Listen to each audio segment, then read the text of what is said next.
अस्सलाम वालेकुम व्यूअर्स, आपका मेजबान अब्दुर्रहमान हाजिर खिदमत है। आज डिस्कस करेंगे दुनिया की ग्लोबल जो ई कॉमर्स मार्केट है उसको। तो दुनिया में जो ई कॉमर्स का सालाना रेवेन्यू है वो 4800 बिलियन डॉलर्स है, यानी 4.8 ट्रिलियन डॉलर्स सालाना। अगर पाकिस्तान की पॉपुलेशन की बात की जाए तो हम दुनिया की पॉपुलेशन के अंदर पाकिस्तानी पॉपुलेशन 2.8% है, जबकि हम ई कॉमर्स के अंदर 1% भी नहीं। अगर हम दुनिया की ई कॉमर्स मार्केट में सिर्फ 1% हिस्सा ले सकते हैं तो पाकिस्तान के लिए सालाना 48 अरब डॉलर्स की एक्सपोर्ट करना कोई बड़ी बात नहीं है। हम फिर भी 40% ले रहे हैं अपने पॉपुलेशन शेयर के मुताबिक। अब करने का काम यह है कि हम इस अहम चीज को 21वीं सदी की इस इजाद को अपने यहाँ जॉब्स क्रिएशन के लिए, अपने एक्सपोर्ट्स बढ़ाने के लिए, अपनी इंडस्ट्रीज को बूस्ट करने के लिए कैसे इस्तेमाल कर सकते हैं। इसी सिलसिले में POA सॉल्यूशंस के मदारुल महाम शाहिद सईद साहब ज्वाइन कर रहे हैं। उनसे डिस्कस करेंगे कि जो ताजर बरादरी है, जो हमारे इंडस्ट्रियलिस्ट हैं, हमारे सनतकार हैं, हमारे ट्रेडर्स हैं, दुकानदार हैं, वो अगर अमेज़न के ऊपर दुकान बनाना चाहते हैं, बिजनेस करना चाहते हैं, यानी इनके पास कुछ कैपिटल है, उसके जरिए काम करना चाहते हैं, तो वो किस तरह इस आम प्लेटफॉर्म को यूज कर सकते हैं और इनकी सर्विसेज उनको क्या हेल्प कर सकती है। तो आइए चलते हैं शाहिद सईद साहब की जानब। अस्सलाम वालेकुम। वालेकुम अस्सलाम। शाहिद साहब, सबसे पहला सवाल ये है कि जो बिजनेसमैन है उसने अगर यहाँ पर अपनी दुकान खोल ली है तो कम से कम उसके पास कितना बजट होना चाहिए? देखिए, जो हम रिकमेंड करते हैं, आइडियल जो है वो अगर आपके पास 20 से 25 हजार डॉलर हो तो आप एक handsome amount every month draw कर सकते हैं एज ए प्रॉफिट। 40 लाख रुपया कम से कम जेब में होना चाहिए। तकरीबन 38 से 40 लाख अगर आपके पास है तो ये बड़ा अच्छा होगा। तो इसकी एवरेज कितनी, अगर आप काम करना सीख भी जाते हैं तो इस 38-40 लाख के बाद आपके पास महीने का टर्नओवर प्रॉफिट की सूरत में नेक नीयत से काम करने के बाद कितना आता है? अगर आप एक अच्छा स्टोर मेंटेन करते हैं, आपके पास एक अच्छा वर्चुअल असिस्टेंट है या आपने खुद लर्न कर लिया है और आपके पास लेट्स से 10-12 प्रोडक्ट्स हो जाती हैं, तो आप मिनिमम एक वेरिएशन के साथ 12 to 16% आपको प्रॉफिट शुरू हो जाएगा। उसके बाद डिपेंडिंग ऑन के किस रीजन में है, लेट्स से अगर आप यूरोप में हैं, अमेरिका में हैं, तो वहां पे बोनसेस भी हैं। वो कैसे हैं? जैसे वैलेंटाइंस डे आ गया, आपने उस प्रोडक्ट को आपने लॉन्च कर दिया, आगे मदर्स डे आ गया, फादर्स डे आ गया, क्रिसमस आ गई, थैंक्स गिविंग आ गई। इन चीजों का नॉलेज होना चाहिए। अगर आपके पास वो है तो लेट्स से आपने $2000 परमानेंट इनकम ले रहे थे तो आपकी 2000 इन महीनों में एक्स्ट्रा बोनस भी बन सकता है। यानी किसी शख्स ने 40 लाख रुपया लगाया है और अगर वो नेक नियति से और एक्सपर्ट्स की मदद से काम करता है तो आपका कहना है 4-5 लाख रुपया महीने का कमाना कोई बड़ी बात नहीं है? बिल्कुल नहीं है। उसकी रीजन ये है, देखिए POA सॉल्यूशंस क्या कर रही है, किस तरीके से कर रही है कि जो हमारी कंसल्टेशन है, अगर आप प्रॉपर तरीके से प्रोडक्ट हंटिंग करते हैं, प्रॉपर तरीके से आप उसको सोर्स करते हैं, प्रॉपर तरीके से जब आपकी निगोशिएशंस चीजें हो जाती हैं और फिर वो प्रोडक्ट सही है और आपकी सेल शुरू हो गई है, तो why not, that would be done. अच्छा, तो आप बिजनेसमैन को किस किस्म की कंसल्टेंसी दे रहे हैं? एक तो प्रोडक्ट डिगिंग के अंदर आप उनको हेल्प कर रहे हैं, उसके अलावा अकाउंट ओपनिंग में ऑब्वियसली होगा। ऑफ कोर्स हम पहले देखिए, हमारी मेथोडोलॉजी है कंसल्ट, इम्प्लीमेंट, मैनेज। ठीक है। तो इसका मतलब क्या है? इसका मतलब यह है कि जो 50 साल में अमेरिका, यूरोप ने रिसर्च करके आज किसी भी टेक्नोलॉजी को, किसी भी सर्विस को एक सक्सेस देनी है, वहां ये मेथोडोलॉजी आपको यूज करनी पड़ती है। हम पहले बिजनेसमैन से मिलते हैं, उनको डिस्कवर करते हैं, उनसे पूछते हैं कि आप किस तरीके से या किस तरह के वर्टिकल में कंफर्टेबल है। कई लोग जो हैं वो टेक्सटाइल में हैं, कुछ लोग जो हैं वो हैंडीक्राफ्ट्स में हैं। तो जो भी उनके पैशन है, जब आप उसके अंदर चले जाते हैं तो प्रोडक्ट्स आपके लिए लेनी आसान हो जाती है। अगर उनके पास पाकिस्तान में वो चीज नहीं है तो फिर हम तब जाके किसी और कंट्री से उस प्रोडक्ट को देखते हैं। तो पहला प्रोसेस हो गया डिस्कवरी का। जब हमने डिस्कवर कर लिया, फिर उसके बाद हम जो है वो हंटिंग करते हैं। सोर्स करते हैं। अगेन हमारा मिशन यही है कि ज्यादा से ज्यादा, क्योंकि पाकिस्तान रिसोर्सफुल कंट्री है, जो प्रोडक्ट्स यहाँ से ली जा सकती हैं वो यहीं से ले।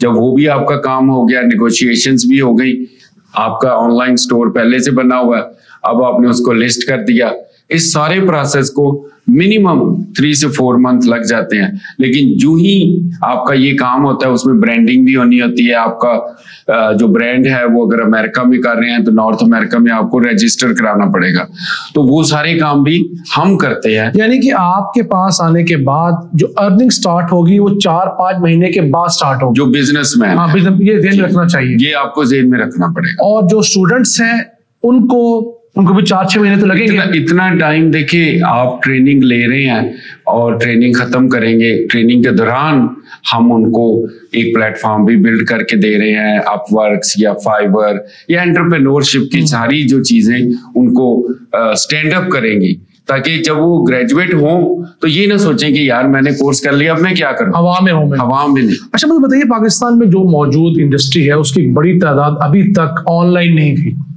वो ट्रेडिशनल इंडस्ट्री है, छोटे कारखाने वाले भी, दरमियाने भी, बड़े भी, वो लोकल लपी तुली जो उनकी ट्रेडिशनल सी सेल्स है उसी पे हैं।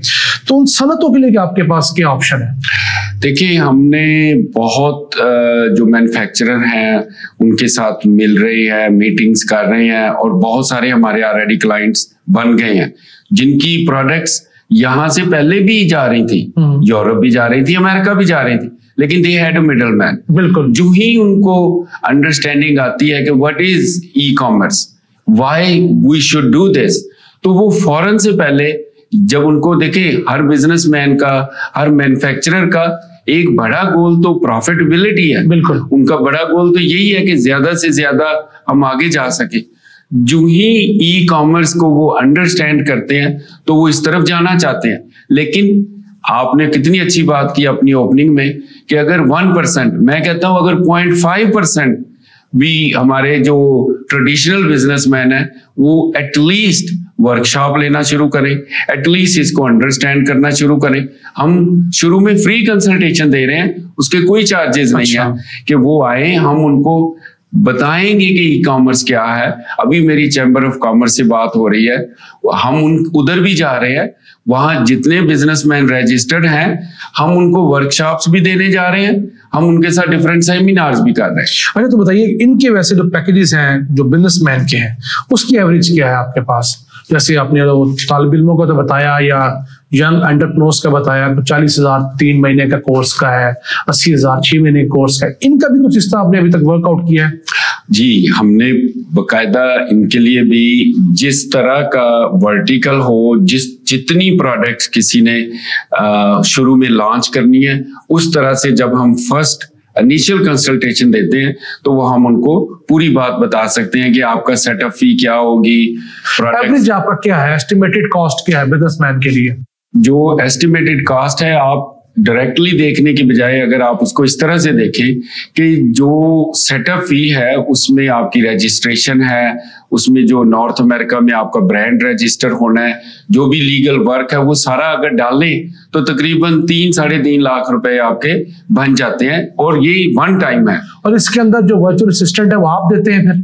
जी, वर्चुअल असिस्टेंट जो है वो रेडीली अवेलेबल होते हैं, अगर आप खुद नहीं करना चाहते तो वो हम प्रोवाइड करते हैं। उसकी आप पर मंथ फीस अलग से लेते हैं? जी, उसकी फीस अलग है, क्योंकि वो आपको हमेशा के लिए चाहिए। सेटअप फी जो है वो 1 टाइम है, ठीक। जो वर्चुअल असिस्टेंट है वो बेसिकली आपके बिजनेस को ना सिर्फ डेली बेसिस पे चला रहा है बल्कि वो आप प्रमोट कर रहा है। तो मुझे बताइए कि एक बिजनेसमैन अब फिलहाल मिडल मैन के जरिए एक्सपोर्ट करता है जी, जब वो ई कॉमर्स या अमेजोन के प्लेटफॉर्म से मिडल मैन को निकाल देता है तो उसकी प्रॉफिटेबिलिटी में कितना % इंक्रीज जो आपने नोट किया हुआ है?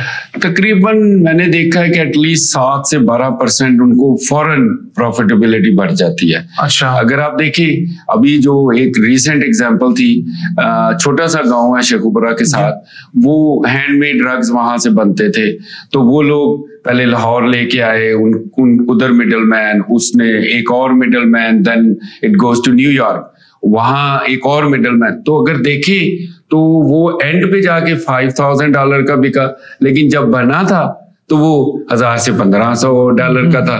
तो जो मिडल मैन सारे निकल जाएंगे तो वो प्रॉफिटेबिलिटी उनको मिल जाएगी। वो $3000 का भी बेचे तो उसकी एक वॉल्यूम भी बढ़ जाएगा, वॉल्यूम भी बढ़ जाएगा, कस्टमर्स भी बढ़ जाएंगे और उसकी प्रॉफिटेबिलिटी भी बढ़ जाएगी। शायद साहब आपसे आखिर में जानेंगे कि वो कौन सी 4-5 पाकिस्तानी मसनूआत हैं जो कि इंटरनेशनल मार्केट में कैश आइटम्स हैं, जल्दी बिक जाती हैं, आपका जो पैसा है रुकता नहीं है।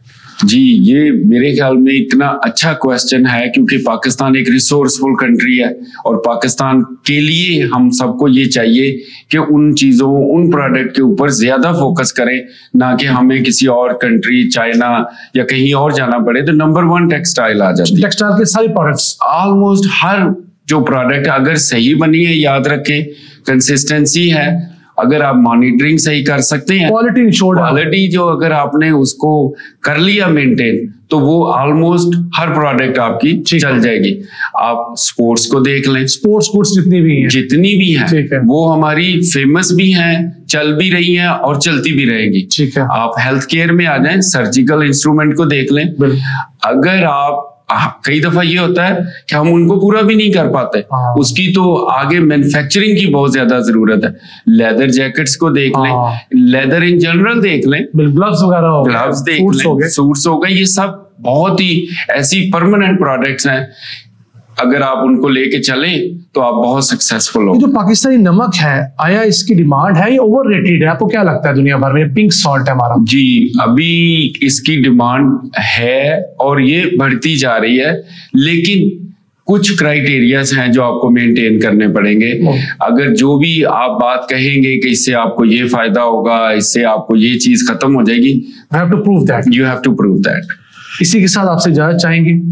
तो नाज़रीन, ये थी आज की एपिसोड, जिसमें हमने बिजनेसमैन को फोकस किया, इंडस्ट्रीज को बताया कि वो थोड़े से पैसे और लगाकर अपनी इंडस्ट्री को ग्लोबल मार्केट में लेके जा सकता है और हर जगह अपनी जो चीजें हैं वो अच्छे रेट्स के ऊपर, बाइंग हाउस के कट्स निकालकर, मिडल मैन का मार्जिन निकालकर अच्छे रेट्स पर बेच सकता है, पाकिस्तान को फायदा पहुंचा सकता है, खुद को फायदा पहुंचा सकता है और इस मुल्क के लिए बेहतरी ला सकता है। इन अल्फाज के साथ अपने मेजबान अब्दुर्रहमान को इजाजत दीजिए। अल्लाह के बाद।